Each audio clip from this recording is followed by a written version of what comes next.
Hi there, everyone. This is Coach Michelle View from Invictus Fitness, and we're talking about organics today. So this is going to be a lesson titled All About Organics, and we're going to go through not only how organic food is defined, but why it is good for our health, the environment, or our planet's health. We'll talk about how to read a label and what organic actually means. And then we'll get into, we'll even cover a little bit of the other types of food labels that you may see. I know it can be confusing with organic and free range and hormone free and all that. So we'll talk about all that and what it means. And sometimes organic and those are not mutually exclusive. So organic doesn't necessarily, or sorry, those things don't necessarily mean it's organic. So we'll talk about some marketing around that, kind of like we've talked with our other label reading. So we're just going to use that strategy with our organics. And then we'll talk a little bit about regulations, the current foods covered under organic standards, and how to make organic cost effective for you, because it can be a more expensive way to eat depending on how you go about it. So we'll go ahead and get into the lesson. The first thing we'll do is go ahead and define organic food so that we're all on the same page as we go through the rest of the lesson. Some common terms are going to come up here, and so that'll familiarize you with what we're talking about later on. And this is this could be a complicated lesson. There's a lot of pieces that come into play with this, and even as I was putting it together for you guys, I had to really check my facts and make sure I was explaining things the right way. So you might want to either take notes or just jot down things that you want to go back and look up again, because you will have access to this, of course, and you'll be able to play back and rewind and listen to the parts that you need to hear again. So here we go. So let's go ahead and define organic food. Organic is primarily a labeling term that is used on a wide variety of foods that have been produced through methods and practices approved by the U.S. Department of Agriculture, which we'll just refer to as the USDA from now on, okay? And also it has a program called the National Organics Program, okay? So organic is one of the single best steps you can take, I think, to safeguard the quality of your food. And in many cases, as we'll learn, organic is also a good step for the environment. So we will start to talk about why it's good for you, why it's good for the planet a little bit later. Organic regulations focus on farming practices and food production steps that can be monitored and controlled to decrease risk of food contamination and improve food quality, okay? And we'll talk about some specifics here of the contamination and the quality. So of special importance in organics are what we call the big three, all right? And this is genetic engineering, irradiation, and sewage sludge, which are sometimes referred to as the big three, all right? And they are practices that have had an especially problematic impact on both health and the environment. So these three will and always will be prohibited by organic regulations, okay? Along with the, sorry, I thought I missed a slide there. Along with the prohibition of these three practices, a wide variety of others are also prohibited, okay? For example, most synthetic chemicals, including synthetic pesticides, herbicides, and fertilizers, are prohibited by organic regulations. And all of these prohibitions in organic food production are important because they're gonna help, that's what helps safeguard the quality of our food and reduce health risk from food contaminants, okay? So while obviously food is not our only source of exposure to potentially harmful synthetic chemicals and heavy metals, it's something that passes continuously through our bodies meal after meal, day after day, and year after year. And it's this constant exposure that to food that makes its quality so very important to our health, okay? And so let's talk a little bit about the health benefits for eating organic, okay? So consumption of organically grown food is a great way to, like we mentioned, to reduce your exposure to contaminants, which are commonly found in foods that have been grown using conventional agricultural processes, okay? These contaminants may include not only pesticides, many of which have been classified as potential cancer-causing agents, but also heavy metals such as lead and mercury, and solvents like benzene and toluene. Okay? So minimizing exposure to these potential toxins is an important benefit for your health. Heavy metals can damage nerve function and contribute to diseases such as multiple sclerosis and interfere with hemoglobin production in a way that increases risk of anemia. So solvents can damage white blood cell function and lower the immune system's ability to resist infections. So in addition to lessening your exposure to these potentially harmful substances, organically grown foods on average contain higher levels of many nutrients, including vitamins and minerals. So these two aspects of organic consumption, which are the decreased intake of contaminants and the increased intake of nutrients, have both been topics of controversy and research. So there's still a lot to be done looking into the benefit of organics on the environment, or the load that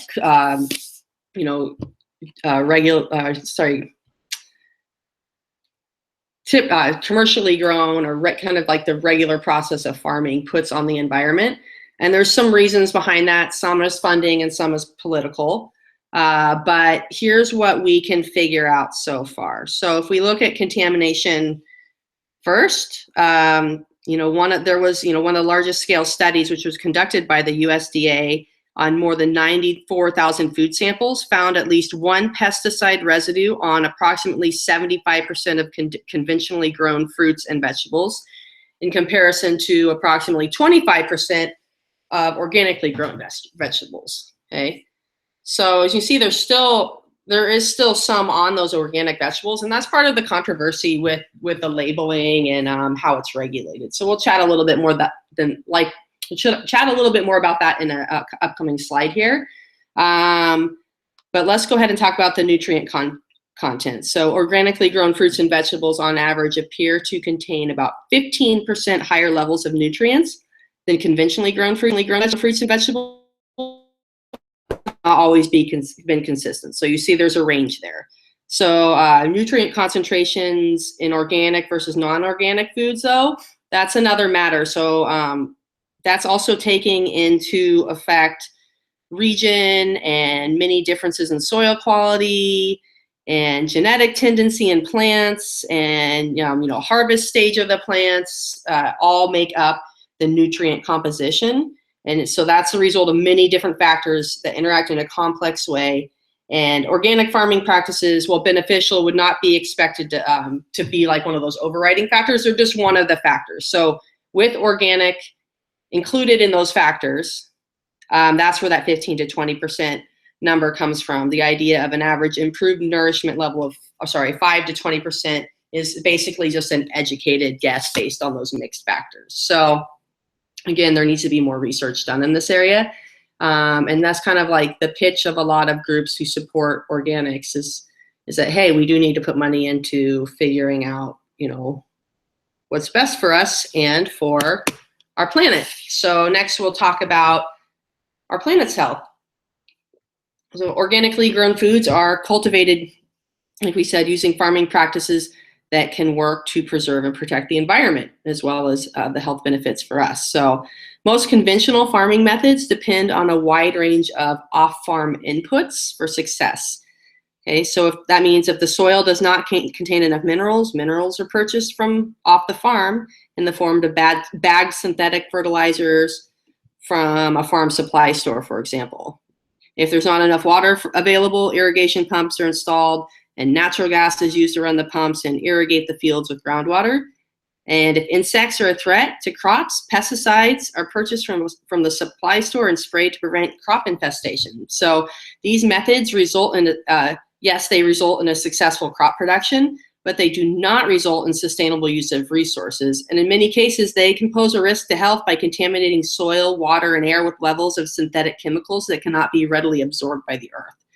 So organic farming practices try to minimize off-farm inputs and seek to develop farming environment that is more self-contained. Okay, so that means along with composting of plant materials, animals on the farm may be able to provide much of the necessary fertilizer from composted manure, Crop rotation and the planting of cover crops may be able to improve soil nourishment, so you don't have to add the, the Miracle-Gro and that type of stuff in there.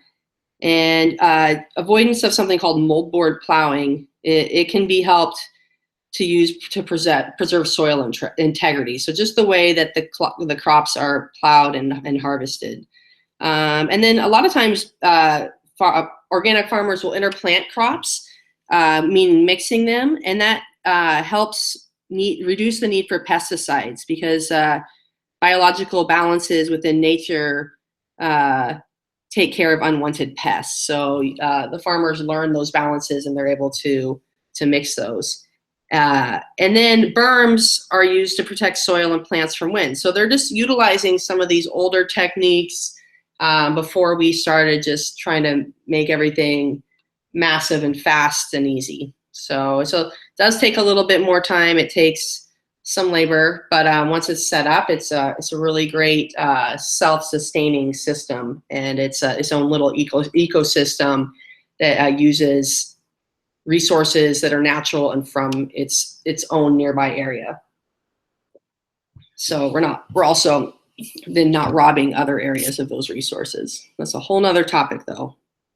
So so we kind of defined organic, but let's get into a little bit more about what organic actually means. And in general, what it means is it's prohibiting the use of this list. I see a little typo there. Oh, well, okay. So organic production has been practiced in the United States since the late 1940s.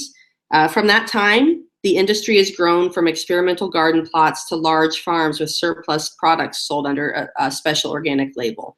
Food manufacturers developed organic processed products, and many retail marketing chains specialize in the sale of organic products. Like this growth stimulated a need for verification that products are indeed produced according to certain standards. Thus, the organic certification industry also evolved. There are more than 40 private organizations and state agencies, which are called certifiers, who currently certify organic food, but their standards for growing and labeling organic food may differ. Okay, so that's just interesting to note. For example, some agencies may permit or prohibit different pesticides or fertilizers in growing organic food. And in addition, the language contained in seals, labels, and logos approved by organic certifiers may differ. By the late 1980s, after an attempt to develop a consensus of production and certification standards, the organic industry petitioned Congress to draft the Organic Foods Production Act, defining organic. So when the USDA certifies a food as organic, it is guaranteeing that the food was produced through the USDA-approved methods designed to improve food quality and environmental conditions associated with food production.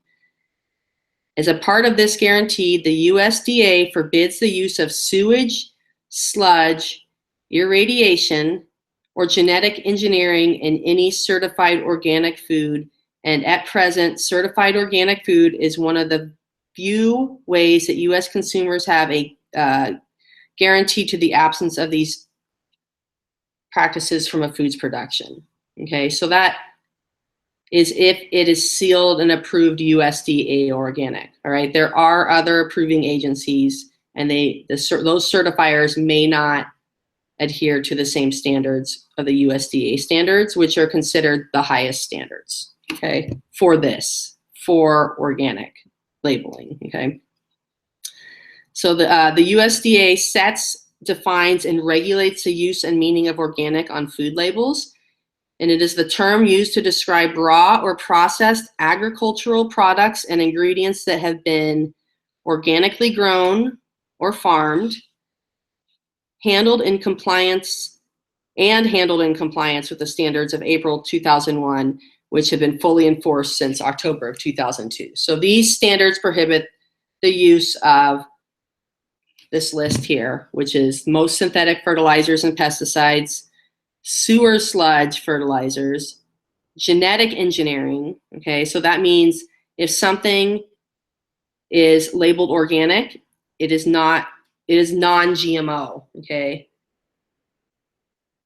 we'll get to that later. growth hormones, irradiation, which is radiation, okay, antibiotics, artificial ingredients, and many to probably most synthetic additives, okay?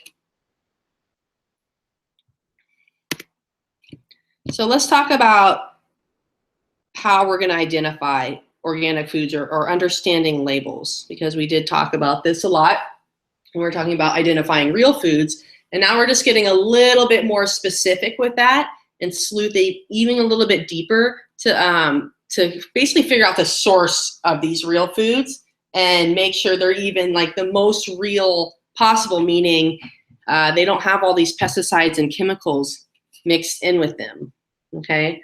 So there are basically 4 different types of label information that can be used to identify organic. And they basically, it's your levels of how organic it is, if you want to think of it like that. So number 1 here is 100% organic. That means everything in there is organic, okay? And then we'll get into kind of like the next tiers down here.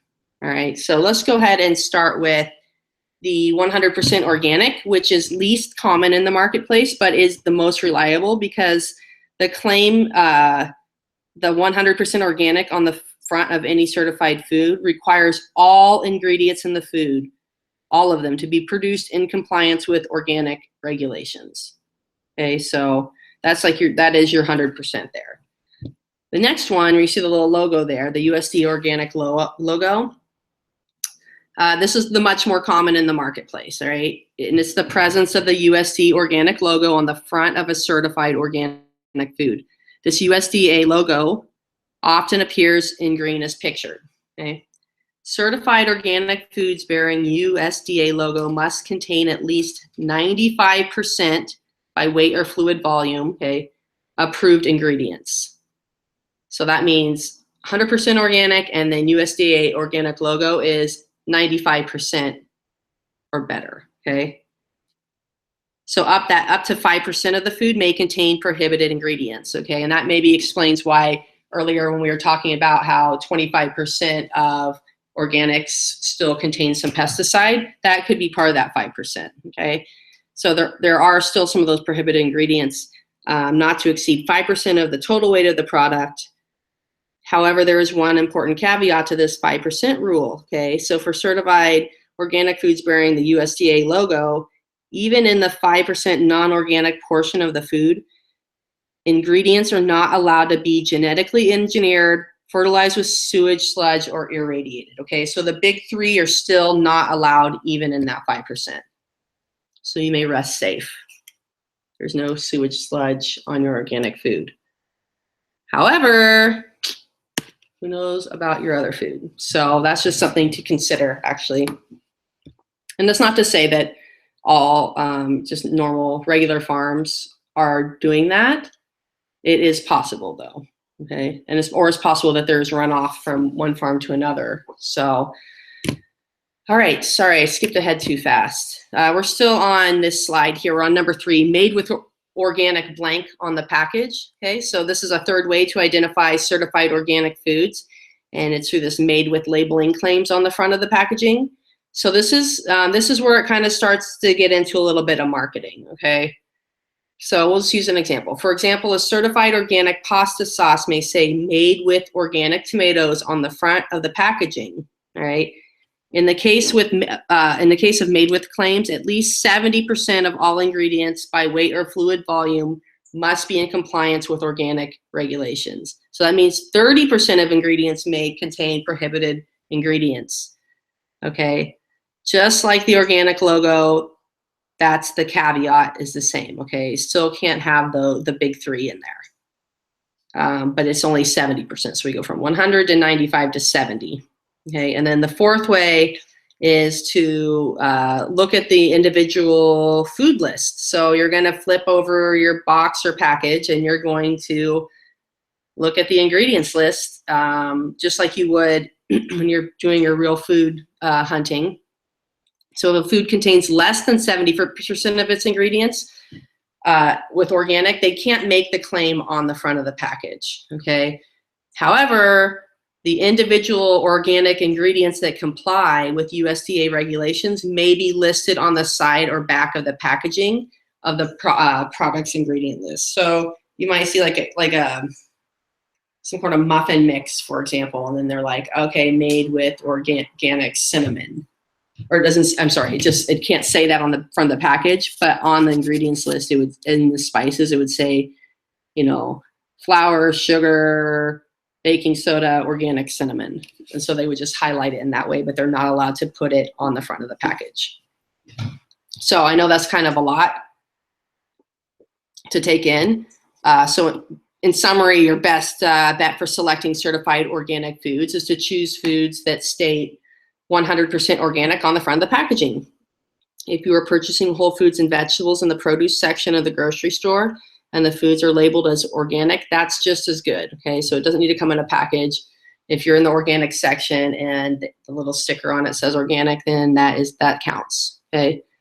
So these whole fruits and vegetables are simply themselves and have no additional ingredients from a labeling standpoint. So it is worth pointing out, however, that certain waxes are permitted in the handling of certified organic fruits and vegetables, including shellac, which is from the lac beetle, and Carnauba wax, which is from the Carnauba palm. And it's also worth pointing out that frozen or canned fruits and vegetables that have been certified as organic may contain added ingredients. So if you're using the USDA's organic logo to identify these foods as organic, you'll need to check the ingredient list on the package as well to determine if added ingredients are present, and if these added ingredients are non-organic and simply fall into the 5% category. So that you still will have to kind of look into that if you do use frozen foods.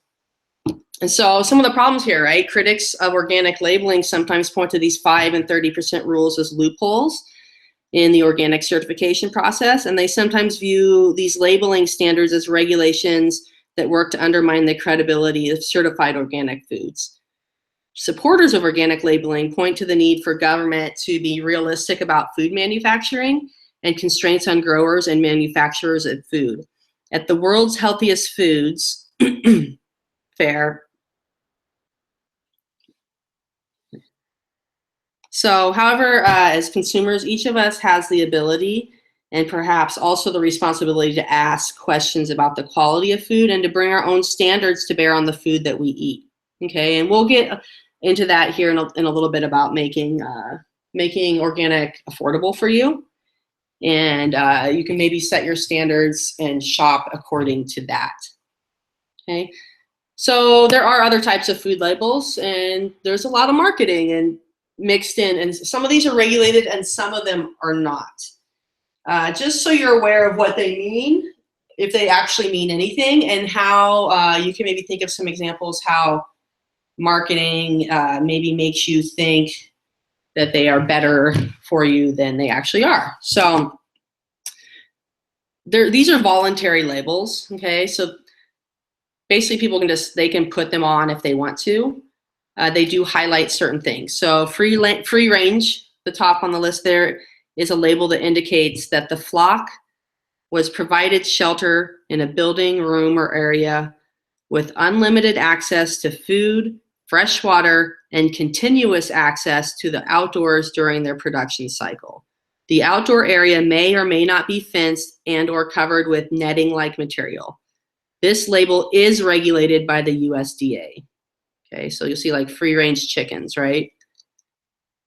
Cage-free, however, this label indicates that the flock was able to freely roam a building, room, or enclosed area with unlimited access to food and fresh water during their production cycle. Okay, so they're not outside. This one does not have access to the outdoors where the free range does. Okay, so it's just kind of like a step below that, but they are treated much more humanely than your typical feedlots and chicken farms and those things. Okay, so natural, as required by USDA, meat, poultry, and egg products are labeled as natural. They must be minimally processed and contain no artificial ingredients. However, the natural label does not include any standards regarding farm practices and only applies to the processing of meat and egg products. There are no standards or regulations for the labeling of natural food products if they do not contain meat or eggs. Okay, so there's a couple things at play here. So the only things that can be labeled natural and have standards behind that, so the only way natural means anything on a food product is if it's on a meat or egg product. All right, so that's one thing. So other products that say natural, that's just marketing. Okay, so like natural grain cereal, then that's just marketing. There's really no standard for that. And they're just using natural as a marketing term. And what was the other one? Oh, so the minimally processed and no artificial ingredients. Okay, so that's the only thing that makes it natural. So it doesn't have to meet any of the organic standards or free range or grass-free standards or any of those other standards. It only has to be minimally processed and contain no artificial ingredients. Okay, so that leaves a little bit more room to play there. Grass-fed animals, we'll go ahead to grass-fed next. Grass-fed animals receive a majority of their nutrients from grass throughout their life. Okay, majority of their nutrients. So a lot of times grass-fed animals are grain finished when it's time to kind of just fatten them up at the end. So that is something to look for on the label if you are concerned with getting grass-fed meat, is that they're grass-fed and finished. And if it doesn't say that, then you're probably getting, most of the life grass-fed, and then at the end, grain finished. So grass-fed animals receive a majority of their nutrients from grass throughout their life, while organic animals' pasture diet may be supplemented with grain. Okay. So if it also USDA regulated, the grass-fed label does not limit the use of antibiotics, hormones, or pesticides. So meat products may be labeled as grass-fed organic, however, and that would encompass all of those. If they're just grass-fed, it does not limit the use of antibiotics, hormones, and pesticides. Organic on top of that would do so. It's getting confusing now, isn't it, guys? That's why it's good to just kind of make a note that you want to go back and look at a certain thing or ask questions in the Facebook group. Okay. Pasture raised. So due to the number of variables involved in pasture raised agriculture system, the USDA has not developed a labeling policy for pasture raised products. So that basically doesn't mean anything when people put that on the label.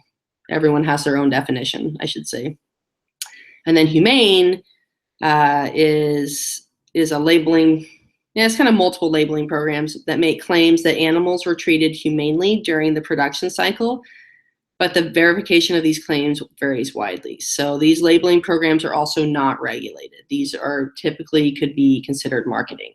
Okay, we will talk about, in a couple weeks about humane farming. Actually, next week I'll do the lesson on that, and then Tina pays a visit to her parents' humane farm and interviews her family about how they go about their methods with humane farming and what humane means to them. And you'll actually get to see this set up and talk to her folks in a couple weeks. So that'll be pretty cool.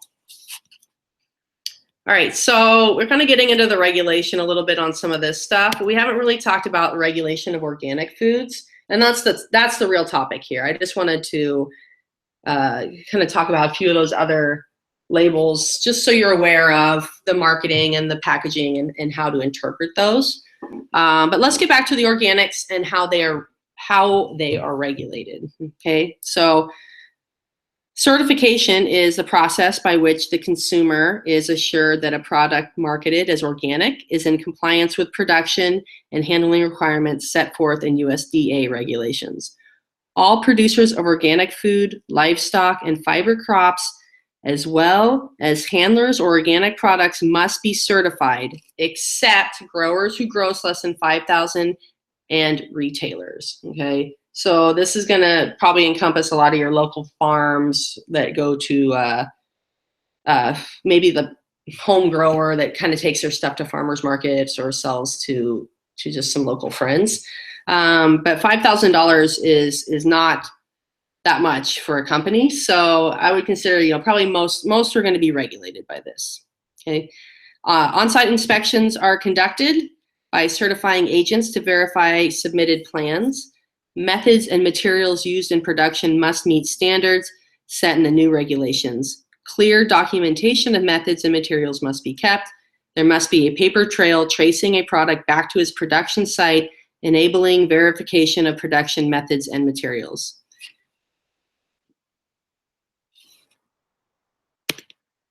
So foods covered under these standards are fruits and vegetables, including mushrooms. Okay, so these are things that can be labeled organic, basically, right? Fruits and vegetables, including mushrooms, grains, legumes, nuts and seeds, dairy products and eggs, livestock feed, meats and poultry.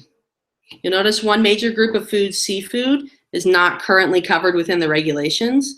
The National Organic Standards Board has officially adopted recommendations for seafood, but these recommendations have not been implemented into law as official USDA regulations yet. Okay.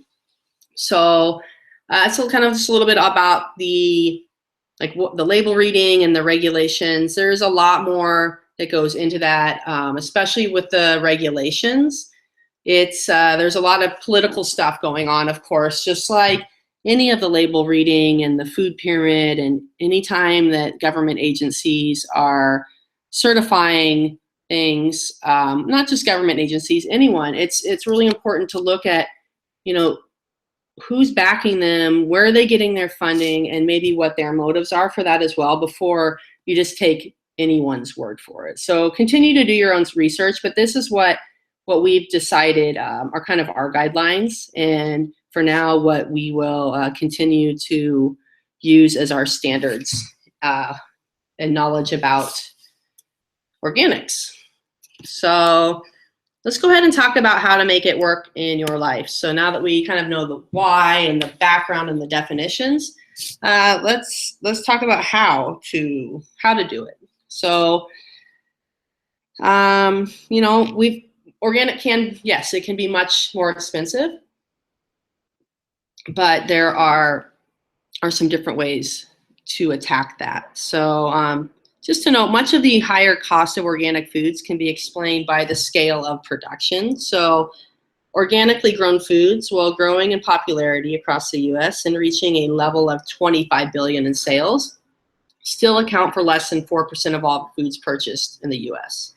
So in comparison to conventionally grown foods, organic foods simply cannot reach the same economy of scale right now. The huge difference in production volume means that organically grown foods cannot compete in price with conventionally grown foods on a nationwide basis. Okay. With that being said, organic foods don't always cost more, however, in some areas of the country, like California, for example, and during certain seasons, the price of certain organic foods may be practically identical to the price of their conventionally grown counterparts. So the situation is not common, but it does exist. So be on the lookout. Organics don't always cost more. Sometimes they're on sale. Sometimes it's the season. So check your farmer's market as well, too, for that.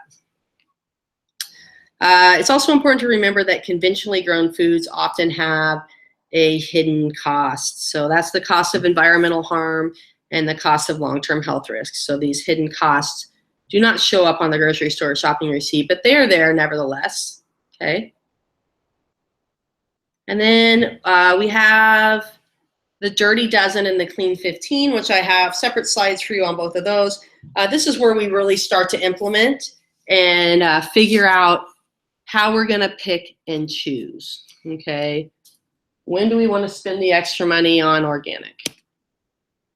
So what if you can't buy organic all the time? Okay.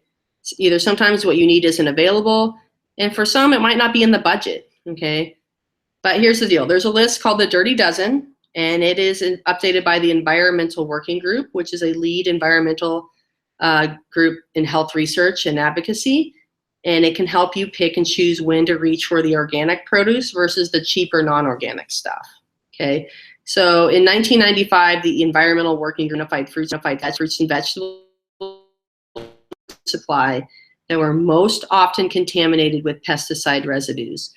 The worst offenders were nicknamed the Dirty Dozen. So every few years, the Environmental Working Group updates this list, and this latest report was issued in 2016, so this year, featured the following fruits and vegetables as the Dirty Dozen Plus. So these are presented in descending order in terms of pesticide residue frequency. So that means the utmost food contains the pesticide residues on the most frequent basis, and the next food down contains pesticide residues at the second highest frequency, and so on, okay? So we have strawberries is your number one. So these are the lists that you should, for me, these are the things that I always buy organic. I will not purchase non-organic versions of any of these things, okay? So strawberries, apples, nectarines, peaches, celery, grapes, cherries, spinach, tomatoes, bell peppers, cherry tomatoes, and cucumbers are a Dirty Dozen. And then the plus in the Dirty Dozen Plus reflects types of produce that didn't meet the traditional Dirty Dozen criteria, yet were still of special concern. So while they may not have met the traditional criteria to rank them in the top 12, the EWG found that they were frequently found to contain residues of insecticides that are toxic to the human nervous system. Okay, so that's why the hot peppers and the leafy greens were added on there. And just look, kale's on the list. You notice a couple things on this list that, you know, the kale's the big note, which is interesting because it actually just became more popular in the past 5 years or so, and it wasn't on the previous list. So producers are recognizing that it's in demand, and they are mass producing it by using pesticides and these other farming practices. So supply and demand in effect right there. All right, so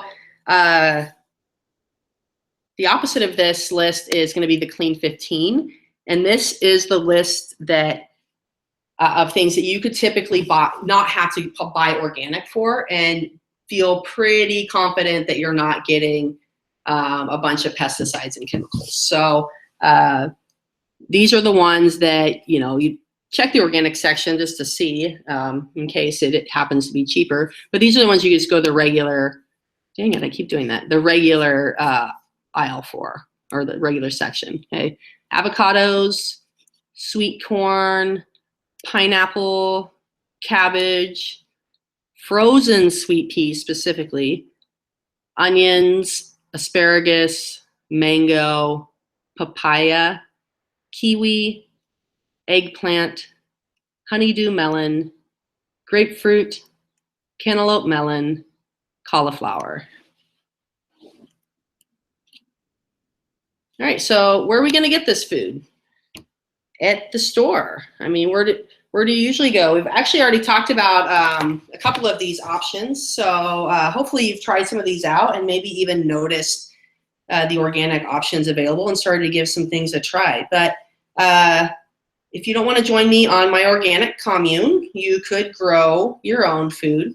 Okay, and if you don't have space to do that, there's usually a couple of local and plentiful sources of organics in most cities. So in San Diego, we have a number of organic farms.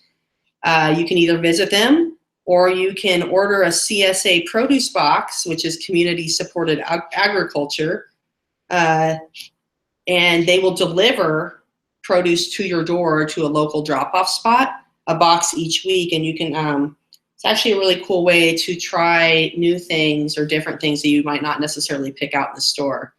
If you like to pick out your own, then you can hit up your local farmer's market, and they should have an organic sign posted at the booth. Just know if it's FDA organic or if it's certified organic, there is a difference. The FDA is the higher standard. But at the farmer's market, you're likely not going to see a lot of FDA certified organic booths. So what you're going to have to do is just hope that the standards are pretty high on those. And usually the farmers are pretty proud of their organic seal, and they'll happily talk to you about what organic means to them and what their practices are. So don't hesitate to ask them questions. They love to talk and share, and even give you recipe ideas for some of those weird vegetables that you haven't seen before, possibly. So And then, of course, you could always go to your regular grocery store. So many of the nationwide chains now have a plentiful supply of reasonably priced organics. And I utilize my Vons store, which is a Safeway knockoff right down the street. They actually have really developed their organic and that type of sections in the store in the last year. And they have a great selection going. And what I found here, remember my meat secret shopping guides, a lot of the times at that store in particular, and I have noticed it a few others, since most people don't buy grass-fed beef or organic meat, that kind of stuff, that is typically what I find a good deal on in the manager's bin, like the markdown meat that just needs to be frozen or used right away. So that's kind of how I save on some of those meat and animal products. Otherwise, the organic selection of vegetables is really great too. So, and a lot of times I have found, a lot of times with the avocados specifically, the organic are cheaper. However, the avocado is on the Clean 15 list, but just keep your eyes peeled in the regular section too. So, all right. That was a little bit of rambling there. But let's do a little more closing thoughts. So just kind of to sum it up and how you can continue to think and maybe help make some change on this for yourself and the environment. So, I mean, many people do think about organic as meaning earth friendly. So even though this meaning often holds true, it doesn't always, because organic regulations focus on farming practices and food production steps and can be monitored or controlled to decrease risk of food contamination and improve food quality. But the bottom line here is simple. Organic food production is better for the environment and better for our health than conventional food production methods. But important earth-related questions like sustainability are not typically addressed in organic regulations and might not be furthered by adoption of organic standards. So there's definitely besides all the regulating questions, there's some philosophical issues that can come into play here. And what is our responsibility to ourselves and the earth, and how can these standards and this industry of organics help address those? So that is it for this week's presentation. If you have any questions, stick around for the Q&A and also post in the members group. Next week, we'll talk about humane grass-fed farming. We'll get into more of those labels and what all those mean. And then, like I said, the week after, Tina will introduce you to her parents and their humane farm in Washington, and you'll get to meet a couple cute little pigs. All right, we'll see you next week. Bye-bye.